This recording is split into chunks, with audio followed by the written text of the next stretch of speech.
안녕하세요. 김성학 변호사입니다. 저는 대한변호사협회 공식인증 제주 형사전문 변호사이자 제주지방법원 재판부별 국선변호사, 제주지방법원 논스톱 국선변호사를 역임하면서 수많은 교통사고 형사사건의 변론을 성공적으로 수행해왔으며 현재 다수의 교통사고 형사사건을 수임하여 변론하고 있습니다.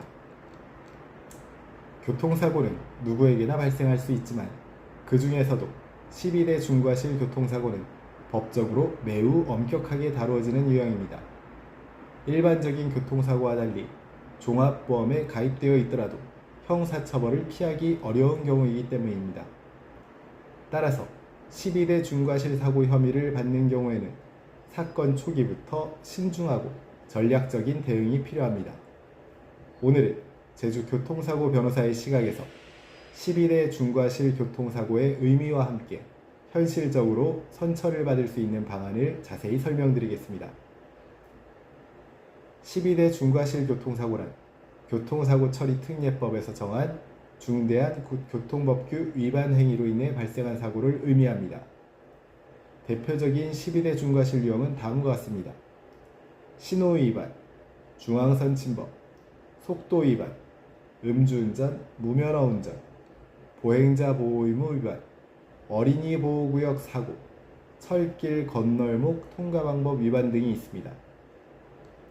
이러한 행위로 인해 사고가 발생하면 피해자와 합의가 이루어지더라도 형사처벌 대상이 될 수 있습니다. 12대 중과실 사고의 처벌은 사고 결과에 따라 달라집니다.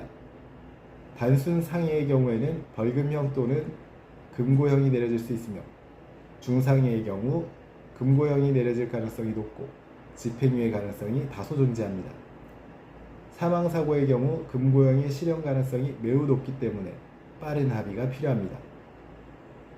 또한 다음과 같은 요소가 함께 고려됩니다. 사고 경위 및 과실 정도, 피해자의 피해 정도, 피해자의 숫자, 합의 여부, 운전자의 전과 여부 등이 종합적으로 고려되게 됩니다.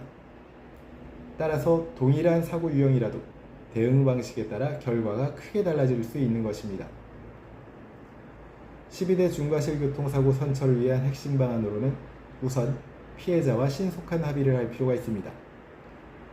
비록 형사처벌 자체를 완전히 피하기는 어려울 수 있지만 합의 여부는 처벌 수위를 낮추는 데 가장 결정적인 역할을 합니다. 합의를 진행할 때는 다음과 같은 사항을 고려해야 합니다.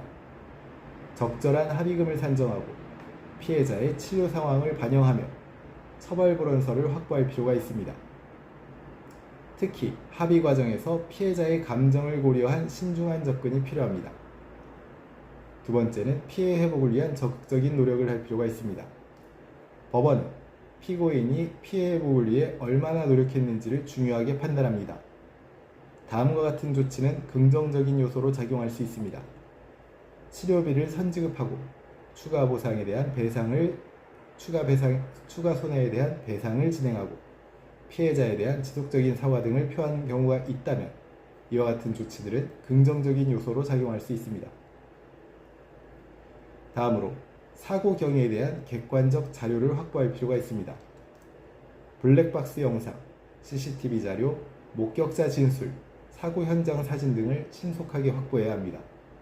이러한 자료를 통해 사고 경위를 객관적으로 입증할 수 있습니다. 또한 재범 방지 노력 및 반성 자료를 준비하는 것도 필요합니다. 반성문, 교통안전 교육 이수 자료, 가족 및 지인의 탄원서, 사회봉사활동 자료 등을 통해 재범 방지 가능성 및 피고인의 반성 여부를 보여줌으로써 선처 가능성을 높일 수 있습니다.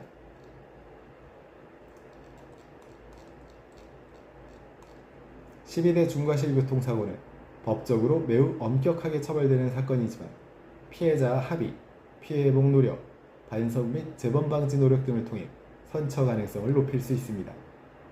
현재 교통사고 형사사건에 대한 법률적 도움이 필요하시다면 언제든지 제주 형사전문 변호사 김성학 법률사무소를 찾아주시면 신속, 정확한 해법을 제시해드리겠습니다.